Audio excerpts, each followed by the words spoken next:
Hadirin sidang Jum'ah yang dimuliakan Allah, setiap kali khatib naik mimbar menjadi sebuah keharusan dan bagian dari rukun khutbah berwasiat untuk bertakwa.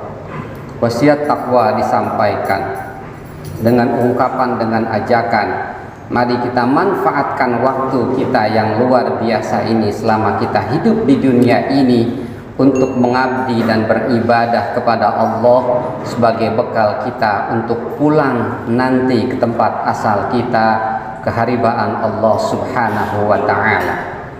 Ingatlah bahwa saat ini ada miliaran orang di bawah sana, di bawah tanah sana, di alam kubur sana, sedang terus meratapi nasibnya, sedang terus meraung-raung meminta kepada Allah untuk dikembalikan ke dunia ini, karena mereka telah meninggalkan hal yang sangat penting selama mereka hidup di dunia, yakni berbekal untuk kembali ke akhirat sana.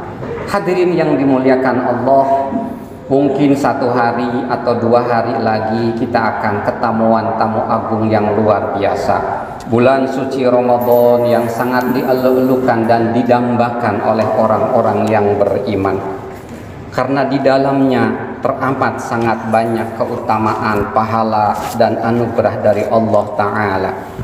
Dikisahkan bahwa para sahabat 6 bulan sebelum bulan Ramadan itu sudah bermohon kepada Allah agar mereka itu dipertemukan dengan bulan Ramadan, sebagaimana yang disampaikan oleh Ibnu Rajab, kanu yad'una Allah Ta'ala sittata ashhurin ayyuballighahum ramadana yad'unahu sittata ashhurin ayyataqabbala minhum.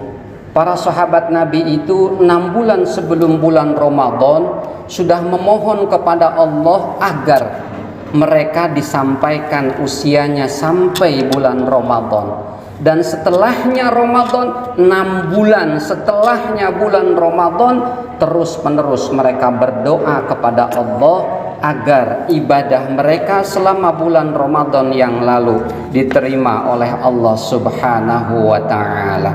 Hendaknya kita berbahagia, kita akan mendapati bulan yang sangat didambakan oleh Rasulullah dan para sahabatnya. Ketika kita tidak merasa bahagia, bahkan kita kemudian berpikiran negatif terhadap bulan Ramadan karena di dalamnya ada kewajiban berpuasa, sehingga risikonya kita akan tidak makan selama 14 jam kurang lebih. Ketika negatif thinking, pemikiran negatif itu terbersit dalam pikiran kita, segera kita sampaikan doa kepada Allah, ya Allah, bahagiakan hati kami ini menghadapi atau menemui bulan Ramadan, agar Allah kemudian meniupkan rasa bahagia kepada kita akan datangnya bulan Ramadan dan membimbing kita untuk memanfaatkan bulan Ramadan itu sebaik mungkin.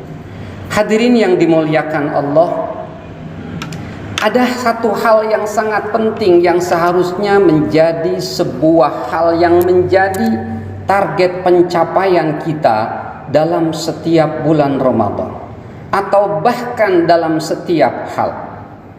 Bulan Ramadan itu berlangsung selama 1 bulan. Bulan Ramadan itu relatif 30 hari atau 29 hari, relatif cukup ketika kita hendak melakukan atau mencapai target-target prestasi tertentu terkait dengan aspek spiritualitas atau mungkin aspek intelektualitas. Akan tetapi banyak yang kemudian mengabaikan hal itu karena mungkin kurang memahaminya. Hadirin yang dimuliakan Allah, maka satu hal yang penting kemudian untuk kita pikirkan, nanti bulan Ramadan ini prestasi apa yang ingin kita capai, prestasi apa yang ingin saya capai, sehingga pasca Ramadan, setelahnya selesai bulan Ramadan, sebagaimana dijelaskan di dalam Al-Quran surat Al-Baqarah ayat 183, la'allakum tattaqun, tujuannya diwajibkannya berpuasa itu agar orang itu menjadi takwa.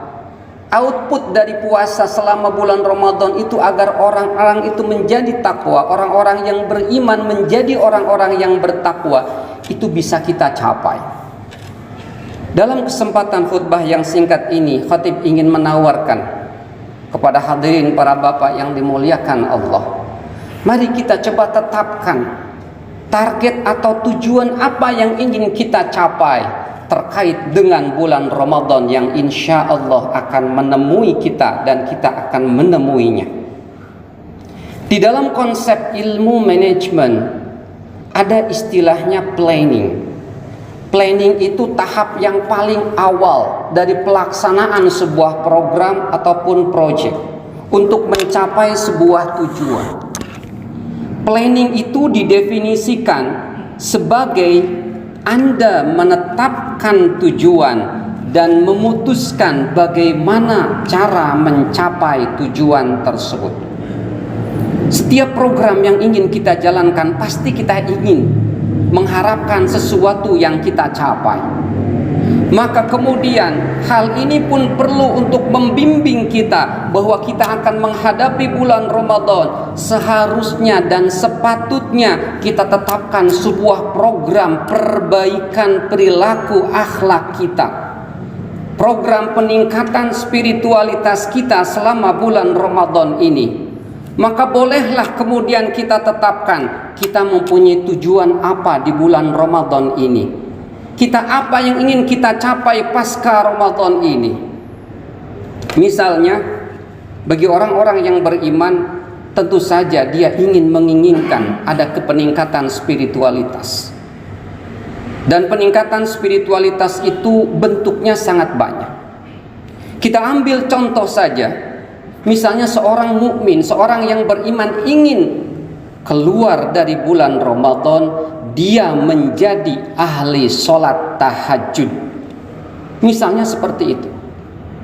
Itu merupakan sebuah tujuan yang ingin dicapai, yang dengan bulan Ramadan, penggemblengan Ramadan dijadikan sebagai media untuk bisa mencapai tujuan tersebut. Atau mungkin mencapai tujuan menjadi ahli sholat berjamaah, atau ingin mencapai tujuan menjadi orang yang penyabar, atau ingin mencapai tujuan menjadi orang yang istiqomah dalam beribadah.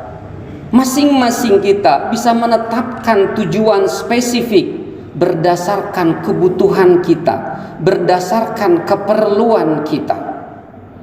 Setelahnya kita menetapkan tujuan, maka kemudian kita tetapkan langkah untuk mencapai tujuan tersebut. Contoh, kita rencanakan, saya ingin menjadi ahli sholat berjamaah 5 waktu tanpa tertinggal sama sekali. Maka kemudian, kalau misalkan kita mau mencatatnya, dari mulai hari pertama bulan Ramadan sampai hari terakhir bulan Ramadan, saya berkomitmen untuk senantiasa melaksanakan sholat fardu secara berjamaah. Itu adalah kita menetapkan langkah-langkah yang harus kita lakukan untuk mencapai tujuan tersebut. Katakanlah kita bahas sedikit target kita, misalnya kita ingin menjadi orang ahli sholat berjamaah. Saya kira 30 hari, 30 kali 5 berarti 150 kali kita sholat berjamaah yang diulang terus dan diulang terus selama 1 bulan penuh, insya Allah akan membentuk kebiasaan, dan kebiasaan itu akan berubah menjadi karakter. Sehingga selesai bulan Ramadan itu berlalu, maka kita memiliki karakteristik baru dalam diri kita. Karakter kita apa? Karakter kita adalah ahli sholat berjamaah, bukan tukang sholat berjamaah. Kalau ahli, pasti dia lebih expert.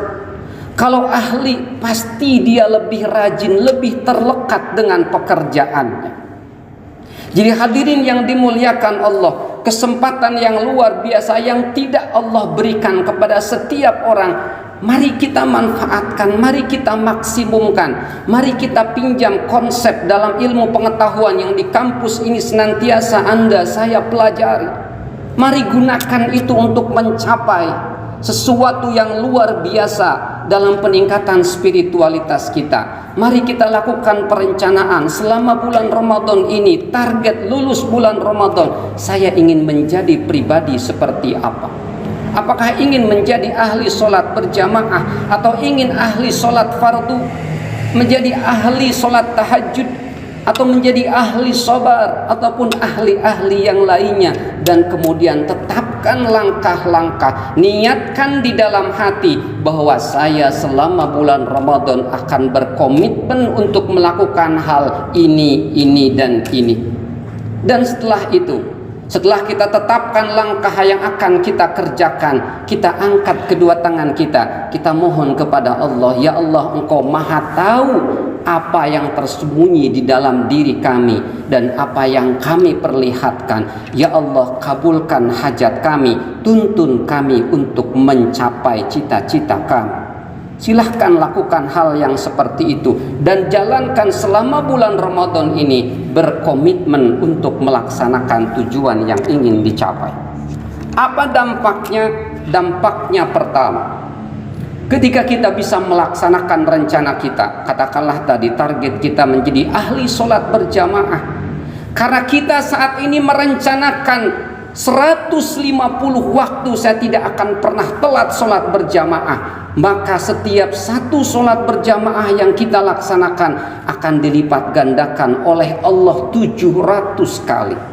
Sebagaimana dalam sebuah hadis yang termaktub di dalam Al-Arba'in An-Nawawiyah, ketika seseorang merencanakan sesuatu perbuatan baik dan kemudian dia melaksanakannya, maka pahalanya adalah 700 kali lipat dan Allah bisa melipat gandakan pahalanya kembali.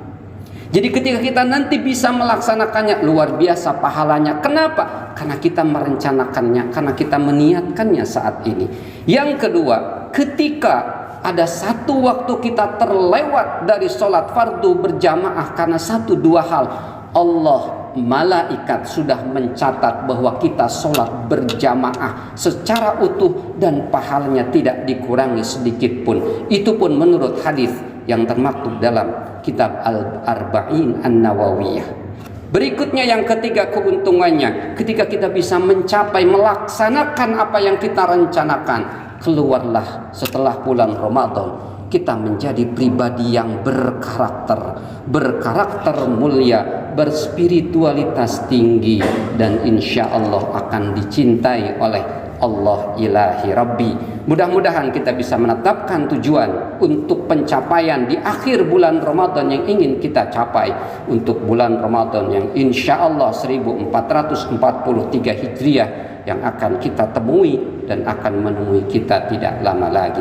Barakallahu li wa lakum fil Qur'anil Karim wa nafa'ani wa iyyakum bima fihi minal ayati wa dzikril hakim wa taqabbalallahu minni wa minkum tilawatahu innahu huwas samiul alim wa qur rabbighfir warham wa anta khairur rahimin.